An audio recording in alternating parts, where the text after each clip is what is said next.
Tires are a marvel of modern engineering that we often take for granted. Every year, over 250 million tires are produced globally, serving a variety of purposes, from transportation to industrial use. These essential components keep vehicles moving smoothly and efficiently, but the process of making them involves some surprising materials and techniques. The journey of a tire begins with a seemingly unremarkable substance, a white, sticky liquid known as latex. This liquid is tapped from rubber trees and is the key ingredient in the production of natural rubber, a critical material in tire manufacturing. Have you ever wondered how this milky substance is transformed into the durable tires that carry you wherever you need to go? We took a deep dive into one of the world's largest natural rubber producers to unravel the mysteries of tire production. Humans have been using wheels for thousands of years, but the idea of covering them with rubber is relatively recent. It wasn't until the early 18th century that natural rubber began to be used to coat wooden or steel wheels. Initially, rubber wore out quickly, and its future as a tire material didn't look promising. That is, until 1839, when Charles Goodyear, a name synonymous with tires today, discovered vulcanization. This game-changing process involved mixing rubber with sulfur and applying heat and pressure. The result was a rubber that was more durable, flexible, and resistant to wear, ideal for making tires that could better absorb road bumps and provide improved traction. Vulcanization was the breakthrough that led to the development of pneumatic tires, which revolutionized transportation. Fast forward to today, and tires have evolved significantly. They are now the only point of contact between a vehicle and the ground, making them crucial for safety and performance. The tires of today are a far cry from their early ancestors, thanks to the combination of natural and synthetic rubbers and advanced manufacturing processes. Natural rubber remains a key raw material in tire production, though synthetic rubber derived from the polymers in crude oil also plays an important role. Large, sophisticated factories staffed with skilled workers now produce over 250 million tires annually. India, one of the world's largest producers of natural rubber, has been cultivating rubber trees for nearly a century.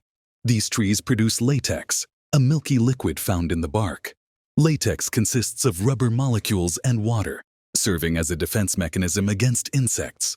Harvesting latex requires precision. Workers must carefully cut into the bark without damaging the wood, as going too deep could harm the tree.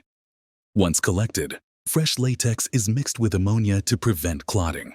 The journey from latex to rubber is a fascinating one. At the factory, latex undergoes a transformation process to become solid rubber. After a 10-hour expression period, the latex is passed through rollers to remove excess liquid. Presses then squeeze out more water, forming rubber sheets. However, these sheets must be thoroughly dried before they can truly be called rubber. This is done by heating the sheets over firewood for 3 days, a process that has remained largely unchanged for a century. But the real magic happens when this natural rubber reaches the tire factory. Here, rubber has been molded into automobile tires since 1972. The process begins by wrapping multiple layers of rubber around a metal drum in a tire-forming machine. Each component of the tire is carefully cut and positioned by skilled assemblers.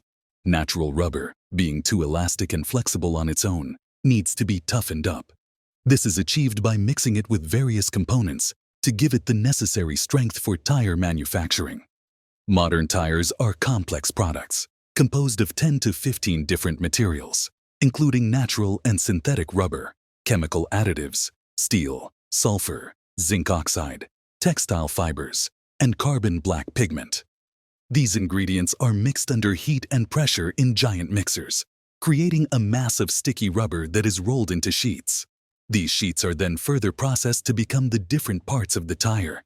In just over 2 minutes, a rubber compound emerges from the machine, ready to become the sidewalls and tread of a tire. A layer of fabric, rubberized for reinforcement, is necessary because rubber alone isn't strong enough to make a tire. But don't expect to drive on this fabric alone. It's just one part of a much more complex structure.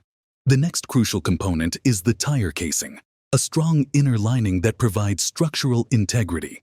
This is created by wrapping 2 layers of polyester sheet over an airtight liner, which forms channels for air ventilation. Fine steel threads are then attached, and the layer is molded around both sides. Above this, rubber-coated steel belts are added to reinforce the tire and protect it from punctures.